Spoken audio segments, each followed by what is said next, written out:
Hello, welcome to Solubility Curves. This tutorial should help you understand how to interpret questions that are based off of a graph that looks like this one. This one's really complicated. It's got a whole bunch of different substances on it. But let's get familiar with it before we try and answer some questions. So on the bottom you see that we have temperature. And it's the temperature of the water that is dissolving these different substances. So it's the temperature of the solvent. Remember, that's a vocabulary word you need to know. And the solvent in this case is water.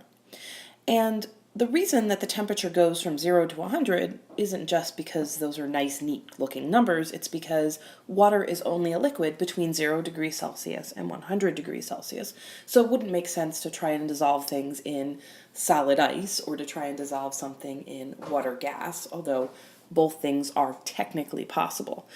Now, on this side, on the y-axis, this is the amount of solute, meaning these things. These are all solutes. They are, most of them, white powders that we can dissolve in water.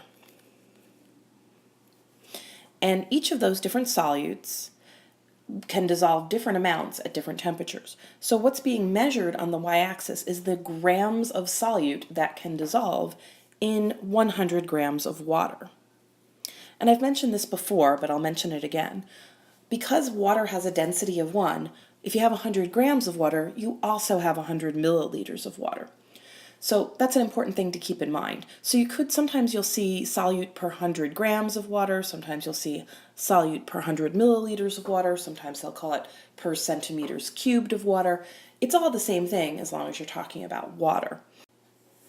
So the simplest thing that you have to learn to do is to just read the graph, right? So this is what this kind of question asks over here. Sorry, right here. This question is asking you, just read the graph. How many grams, how many grams of Ki, potassium iodide, will dissolve in 100 milliliters of water at 29 degrees Celsius? And if you're like me, all those words start to bug you after a while. You start to be like, 100 grams, 100 degrees, 100, 200, what's going on? So what I like to do to help myself relax when I first start doing problems is I just pick something to look at first. So let's start with the solute. Ki is the solute. I have to go find that on the graph. And it is actually up here. It's that line. And now that I've done that, let's see, what other information did they give me? They said it's dissolving in 100 milliliters of water. Okay, that's good to know. That means that this graph applies. I can just look directly at the graph. I don't have to do any math because this graph is out of 100 milliliters. And then the other piece of information they gave me is 29 degrees Celsius. So let's go to 29 degrees and see what we can do with that. Let's see. So 29 degrees is just before 30. And what I'm going to do is I'm going to zoom up here and figure out, let's see. Now, of course, I would pick a solute that goes off the graph at this point, because if I wanted to know how many grams dissolve at 29 degrees Celsius, it's going to be more than fits on this graph, right? This graph tops out at 150 grams. So this is 140, right? So this would be 150. So I picked a bad one here, but if I could just imagine that that's 160, and it looks like this line would cross there, then I would say, 39, at 29 degrees, I would say that's around 155 grams are able to dissolve. See what you can do when you're the teacher? You can extend the graph. I have skills, man. Okay, well, let's pick one that's a better example. Let's look at this solute over here. Let's look at KNO3. That's the potassium nitrate that we've worked with. You can see it's labeled right here. Let's say we pick the same temperature. How many grams of that will dissolve at 29 degrees? Well, it's the same blue line, right? It's right around here that we cross that graph. So let's go over here and see, oh, it's only 45 grams of potassium nitrate will dissolve at that temperature. So what you're finding out here is that Ki is more soluble than KNO3 is, at least at 29 degrees. And it looks like that graph, that Ki graph, that blue guy, he's always above my potassium nitrate line, isn't he?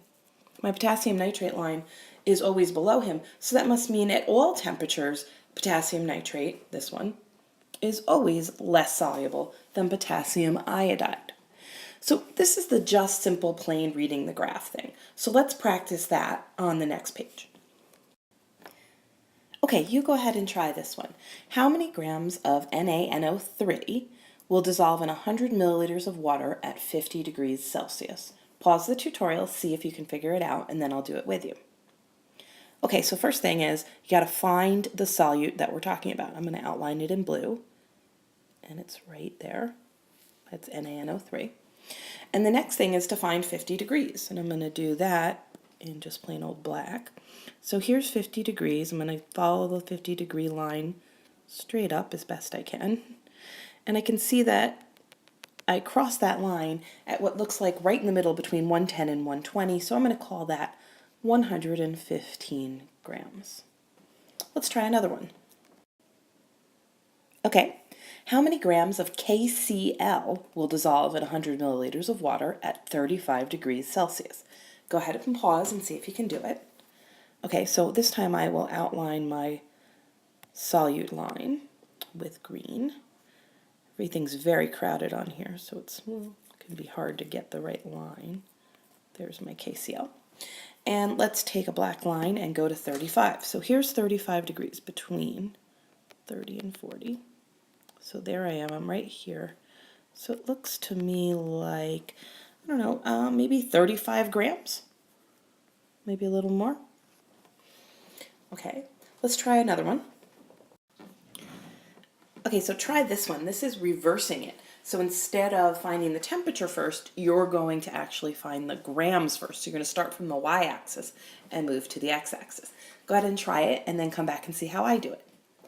Okay, so this is NaNO3, which we already have highlighted in blue. So that's our blue line. And we're going to go to 100 grams of it. And 100 grams is here. At 100 grams, what temperature does it take to dissolve those 100 grams? Well, looks like 32 or 33, something like that.